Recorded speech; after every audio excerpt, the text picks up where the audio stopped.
Have you ever been conned in Nairobi? Long ago, in the bustling market of Gikomba, there was a cunning shoe seller known for his endless collection of shoes. His stall was filled with shoes of all sizes, shapes, and colors, and his customers were always drawn to his charming smile and persuasive words.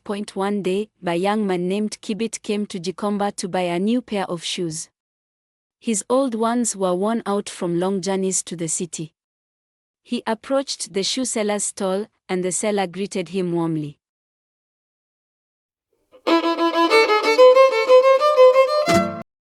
"Welcome, young man. What can I help you with today?" the shoe seller asked, his eyes sparkling. "I need a new pair of shoes for work," Kibit replied. "I want something sturdy, something that will last." The shoe seller immediately pointed to a pair of shiny leather shoes on the top shelf. "These shoes will serve you well," he said. "They are made from the finest leather and will last you many years. And today, they are on sale at a special price." Kibit, impressed by the seller's enthusiasm and the shoes' appearance, agreed to buy them.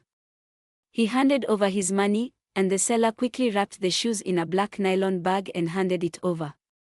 "Enjoy your shoes, my friend," the seller said with a sly grin.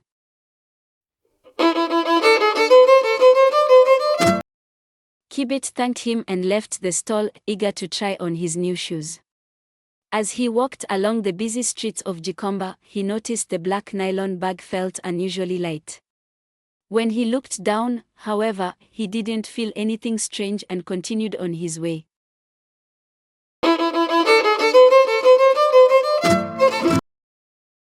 It wasn't until he reached home and opened the nylon bag that he discovered something horrifying. Inside were not the shoes he had picked, but a pair of women's shoes, brightly colored heels, far too small for him. He stared in disbelief. How could this have happened? He had clearly chosen sturdy, leather shoes earlier, but now he had a pair meant for a completely different person. Panicked, Kibit immediately called his family members, hoping they might have some insight. When they saw the shoes, they were just as shocked as he was. "Those aren't men's shoes," Kibit, one of his relatives, said. "They are women's shoes. What kind of mistake is this?" Kibit felt both embarrassed and furious. He had been deceived by the seller, and now there was no way to get the shoes he had originally wanted.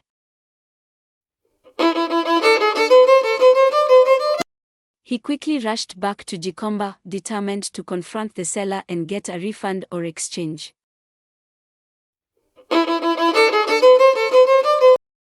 But when he arrived at the market, something was strange. The shoe stall was gone. The spot where the seller's display had been was now just an empty space, with no trace of the man or his merchandise. Kibit asked around the nearby vendors, but no one seemed to know where the seller had gone. Did anyone see where the shoe seller went? Kibit asked, frustration building in his voice. "He left early today," one vendor shrugged. "Maybe he's moved to another part of the market. I wouldn't know."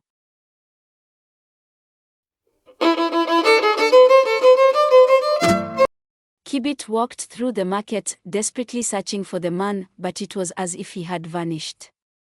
No one had seen him leave, and there was no sign of his stall.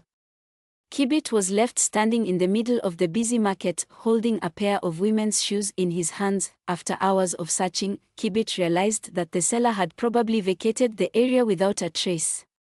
He had been tricked, and there was nothing left to do but accept the loss. Frustrated and disappointed, Kibit returned home, feeling humiliated by the experience.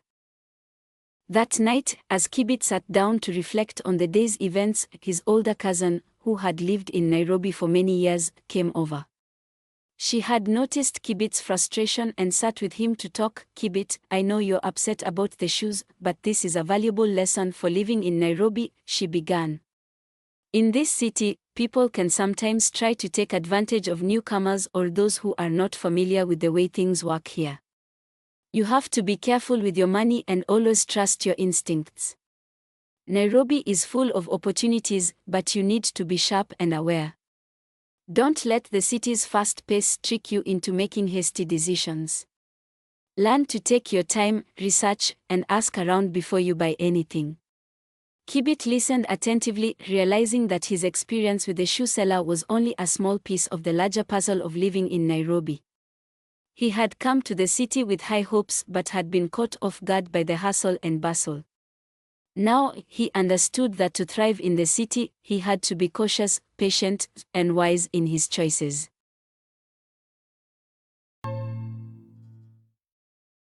The next day, Kibet returned to the market, not to search for the seller, but to observe the way business was done. He took his time, asked questions, and interacted with various vendors. Slowly, he gained a better understanding of the city's rhythm and learned how to navigate it with a sharper mind. Though Kibet never got his money back or the shoes he had originally wanted, he walked away from the experience with something far more valuable: the knowledge of how to survive and thrive in Nairobi, a city full of lessons and challenges.